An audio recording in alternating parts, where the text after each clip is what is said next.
Hi, my name is Alan Bracken, and I want to welcome you on this journey to improving your life.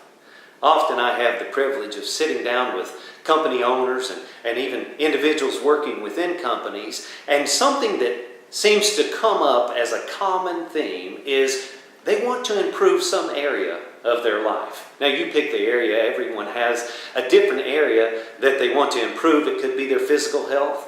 It could be in a company how to engage employees in a greater way, in a greater level. Or it could be just a relationship. It could be your bank account. It seems like when I go to improve some area of my life, I'm often met with challenges, obstacles, roadblocks that keep me from improving that area of my life. My commitment to you in this series is to come alongside you and give you some tangible tools that I've gained throughout the years that will help you improve your life in whatever area that you want to improve in. It's tough, it's challenging, it's a journey. You have to be patient. But there are things that you and I can do that'll make it simpler, that'll make it a bit easier than if we try to go it alone. You're probably wondering, like I wonder if I'm listening to someone, well, who are you? Why should I listen to you? And how can you help me? Well, I want to answer those questions for you. When I was 18 years old, I was so miserable. I was unsure, insecure, a bit hopeless, really. I didn't know what I wanted to do.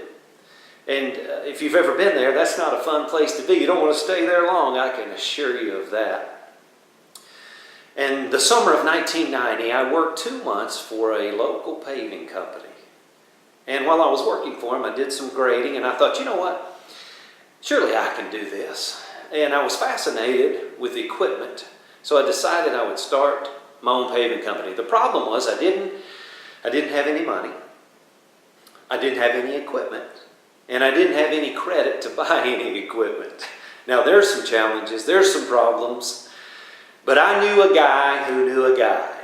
You know, sometimes it's not as much what you know, but who you know. Well, this guy had some equipment, and I went on a mission to track him down, to find him and build a relationship with him. So one day I saw him coming down the road in his dump truck, and I pulled over on the side of the road. I got him stopped. I jumped up on the side of his dump truck and I said, hey, my name's Alan Bracken.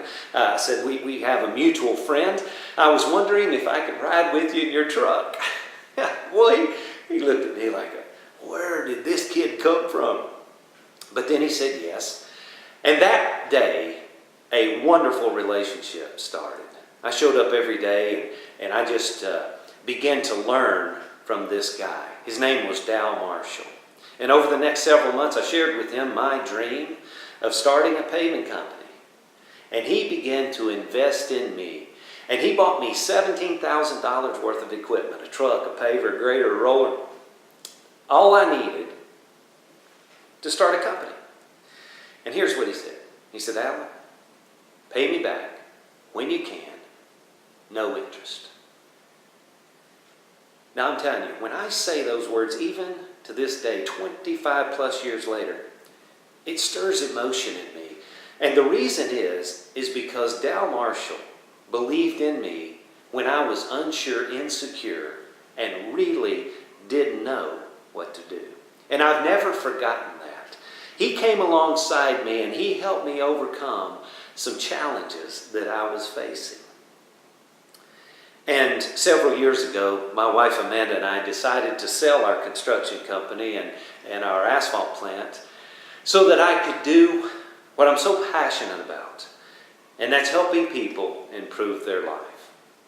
And so what we learned over a 20-year career in the paving industry, the challenges that we faced, building teams, building a company, engaging employees, doing quality work, making a profit, all those tough challenges that we're faced with every day in the construction industry, we came up with some tools, some strategies, some plans that helped us be more effective. And I want to share some of those with you. I want to pass that on to you because I believe that you can be more effective faster with help. I know that's been true for me. I've had to engage and get help along the way. And when I've done that, things have improved quicker. When I've failed to do that, it's taken longer, it's cost more, and sometimes I failed. And I want to start out by talking about extraordinary success. Now I know you've had some success and we want you to continue to have success. But let's take it to the next level. Let's have extraordinary success. Now those of you that are already having extraordinary success, what do you need to do to continue to have extraordinary success? Because I can tell you this, if you've had extraordinary success, you know it doesn't fall in your lap. Paul Harvey says you know you're on the road to success because it's uphill all the way. So what can you do to continue that? If you want more success in your life, what can you do to get more? That's what we're going to talk about. One of the things that I ask people is, what is your definition of success? And I find that most individuals really are not clear on what they think success looks like. Some companies don't know. The extraordinarily successful companies, obviously, they know what success looks like. So the first challenge I want to start us off with is you define what extraordinary success looks like within your company, maybe within your team, but for sure within you as an individual. What does it look like? If we don't know where we're going, it's going to be a little harder to get there. Maybe we will, maybe we won't, but we can be intentional about it, and that will improve our chances of extraordinary success. You know, when I was running Bracken Paving, our construction company, and A&J Asphalt, every day we would set out to do a couple of things, and success for us really included 4 things. We knew exactly what it was, and every day we wanted an excellent customer experience. Every day we wanted to provide an excellent product and service. Every day we wanted an excellent amount of production and performance. And every day we wanted excellence in our training and in our equipping.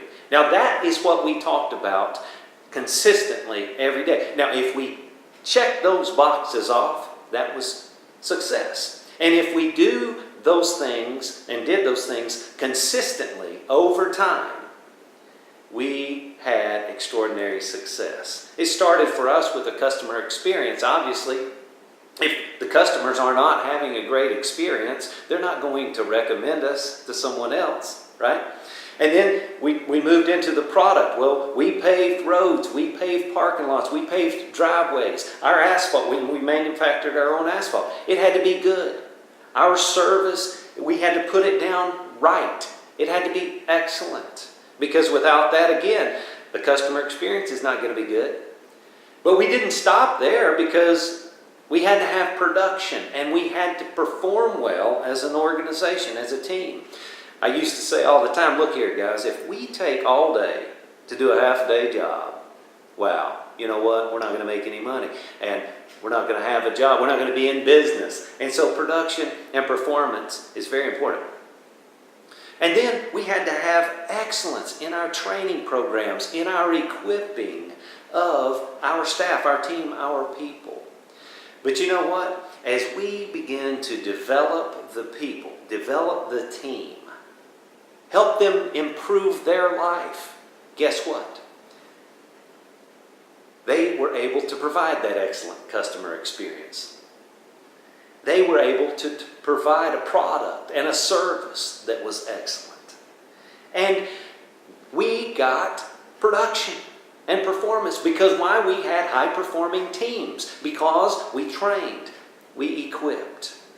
And I find that that is what it takes. Now, it doesn't happen overnight. It's a journey. It's a commitment.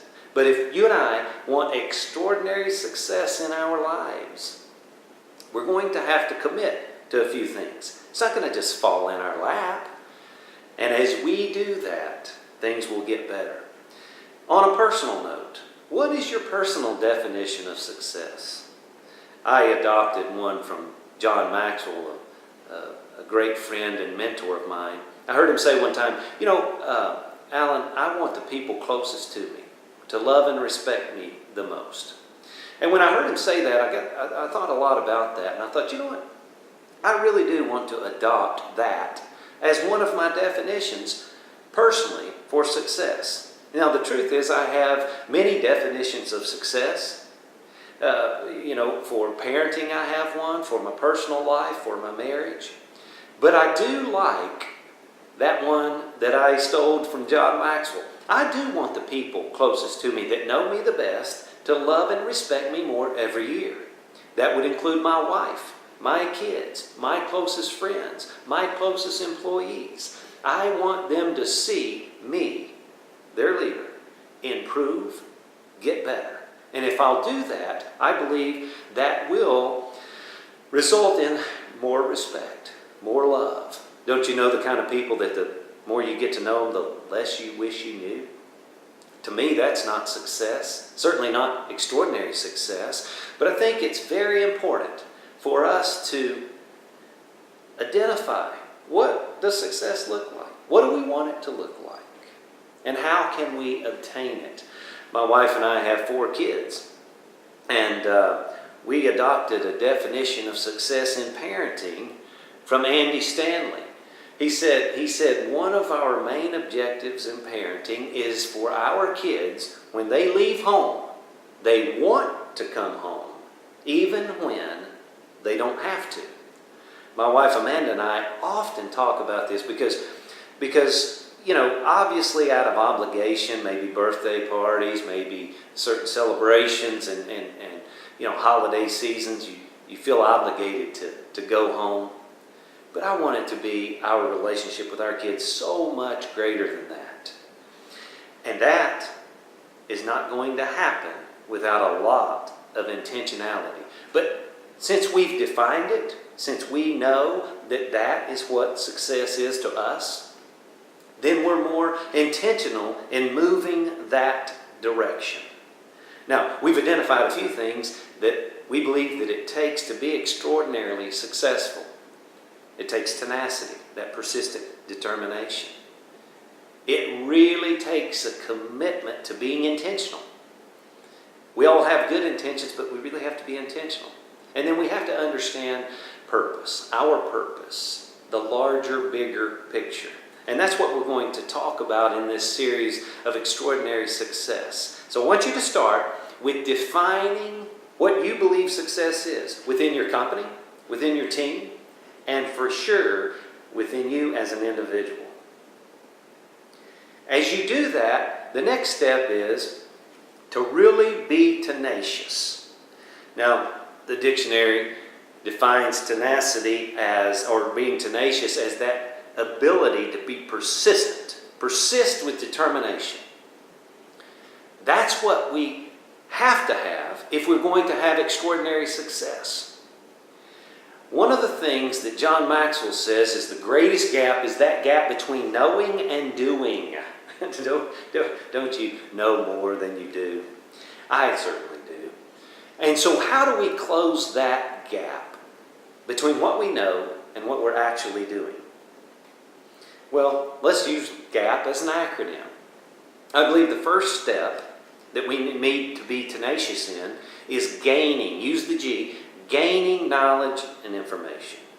Now, I told you my definition personally for success is to have those closest to me love and respect me more every year.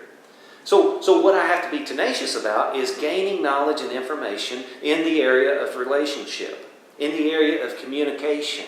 I want to be able to connect, understanding human behavior so that I can connect, so that people do love and respect me more. So I have to gain knowledge and information, but I can't stop there. I have to move to the A in GAP. I have to apply it. Knowledge alone is not going to change the world. Listen, if information and knowledge fix things, the world would be fixed. We have Google. We would all be rich, skinny, and happy, would we not? But knowledge alone, information alone, is not enough to close the gap. We have to apply it. Andy Stanley says, Direction, not intention, determines destination. I believe we all have good intentions. I believe we all want to be successful, extraordinarily successful. That's a great intention. But what are we doing every day to apply knowledge and information in order for that to become a reality? You know, I could send my crews out, I could send the grading crew out and tell them, you know, go to the south part of town and grade the job. And they could get in the truck and they could hit the highway. And if they turn north, they could talk all day, drive all day, talk about how they're going to do a good job, how the customer experience is going to be phenomenal, how the product and the service is going to be really excellent. But if they're driving north, they're never going to get to the south end of town with all the good intentions that they have. Talk about it all the way. So we have to act and we have to apply what we learn in the right way if we want to improve our lives, if we want to close the gap, and if we want extraordinary success. So we have to be tenacious about the application. And quite frankly, the application is the hardest piece. You know, I can say, hey, look, I want to stay, 190 pounds. And I can get up every morning and get on those scales.